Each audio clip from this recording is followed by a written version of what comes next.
কোনো জ্ঞান নেই আব্বাস সিদ্দিকীর।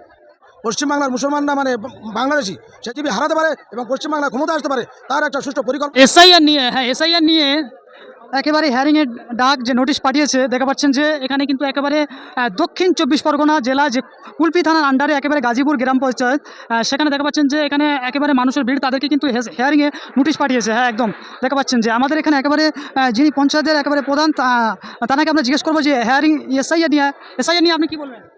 ব্যাপারটা দেখুন, ভীষণ দুঃখের ব্যাপার। আমরা যে দেশে বসবাস করছি সেই দেশের প্রধানমন্ত্রী নির্বাচন কমিশনারের সঙ্গে যোগ সাজসে আমরা তারই প্রজা বিভিন্ন চক্রান্ত করে পরিকল্পনা করে আমাদের ভারতবাসীদেরকে এই ভারতবর্ষ থেকে বিতাড়ন করার একটা পন্থা নিয়েছে।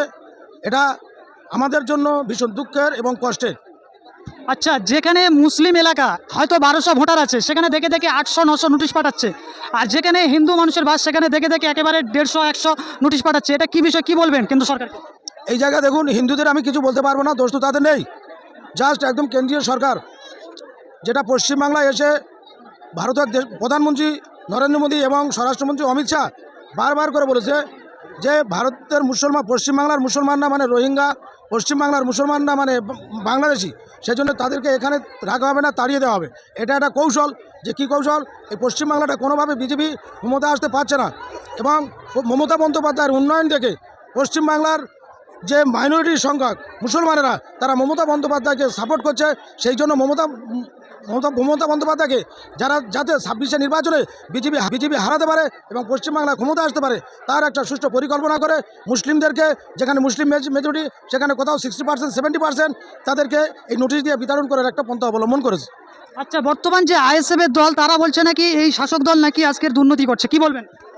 ব্যাপারটা দেখুন, আইএসএফ নিয়ে কী বলুন তো। আইএসএফের যে আমাদের এই একজন এমএলএ আছে, কি নাম বলবো, বলতে লজ্জা লাগে। সেই যে আইএসএফের এমএলএ এত নোংরা, ওর যে কোনো জ্ঞান নেই এসআইআর সম্পর্কে বা বাংলার উন্নয়ন সম্পর্কে, ওর কোনো জ্ঞান নেই। ওর মিটিংয়ে যারা যায় তারা মমতা বন্দ্যোপাধ্যায় দেওয়া খাদ্যসাথীর চালটা খেয়ে মিটিংয়ে যায়। তার স্ত্রীদের লক্ষ্মীর ভাণ্ডারে টাকা তুলে দিলে সেই টাকা গাড়ি ভাড়া করে নিয়ে যায় এবং সেই টাকা নিয়ে ওই নওশাদ সিদ্দিকীকে তারা দান করে। নওশাদ সিদ্দিকী ধানের উপর চলে, যে ধানের উপর চলে তার এত বড় বড় কথা, এটা মনে হয় শোভনীয় নয়। আমি শুনেছি যে নওশাদ সিদ্দিকী এই কয়েকদিন আগে একটা জনসভায় আমার ঠাকুরদা যে খবরে আছে সেই নিয়ে কথা বলেছি।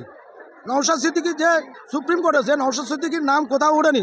পশ্চিমবাংলার মুখ্যমন্ত্রী মমতা বন্দ্যোপাধ্যায়ের নির্দেশে আমাদের সাংসদ মহুয়া মিত্র যে সুপ্রিম কোর্টে ওয়াকাফ বিরোধী যে কেস করেছিল, সেই কেসের পরিপ্রেক্ষিতে সুপ্রিম কোর্ট একটা নির্দেশ দিয়েছিলেন।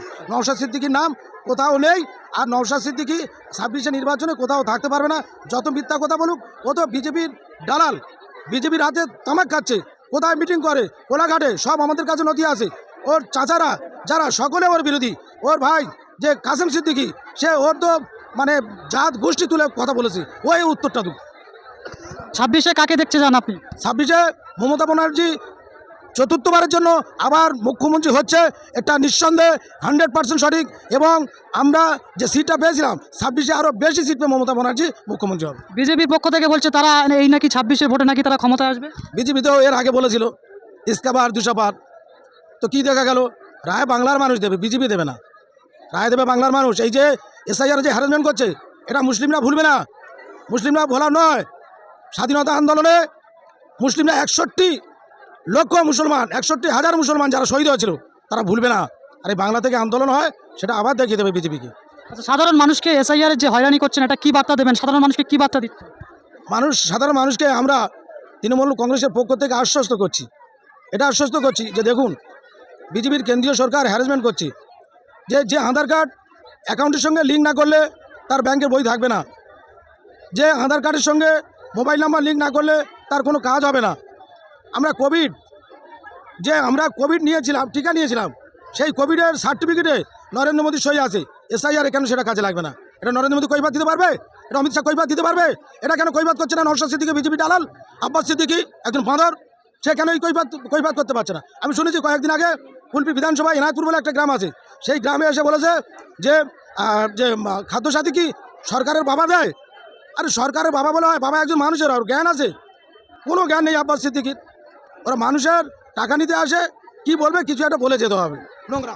আচ্ছা, সাধারণ মানুষ তারা বলছে যে কেরালার মতো যেখানে সিএম আছে শাসক দলের নয়, মানে কেন্দ্র সরকারের নয়, এবং যে কর্ণাটকে সেখানে গিয়ে সিএম তারা কি করছে, এসআইআরকে বন্ধ করার জন্য তারা যে সুপ্রিম কোর্টে যে কেস করেছে এবং সেখানে বন্ধ হয়ে গিয়েছে, কিন্তু আমাদের এখানে তো কেন্দ্র সরকারের শাসিত নয়, তাহলে কি আমাদের মুখ্যমন্ত্রী এটা নিয়ে কি বলবেন এই বিষয়ে? না, সেখানে সিএ তো বন্ধ হয়নি।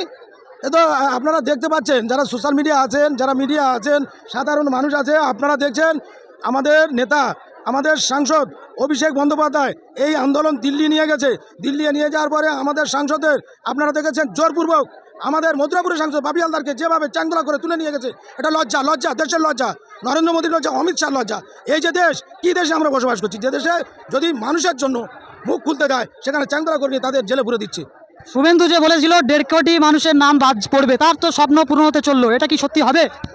দেখুন, এটা ওদের একটা চক্রান্ত বা পরিকল্পনা, কিন্তু যেখানে মমতা বন্দ্যোপাধ্যায় আছে, যেখানে অভিষেক বন্দ্যোপাধ্যায় আছে, যেখানে বাংলার মানুষ আছে, বাংলার জয় হবেই। আপনি শেষ পর্যন্ত দেখে নেবেন, এটা কথা দিলাম, মমতা বন্দ্যোপাধ্যায়ের নেতৃত্বে, অভিষেক বন্দ্যোপাধ্যায়ের নেতৃত্বে বাংলার জয় হবে।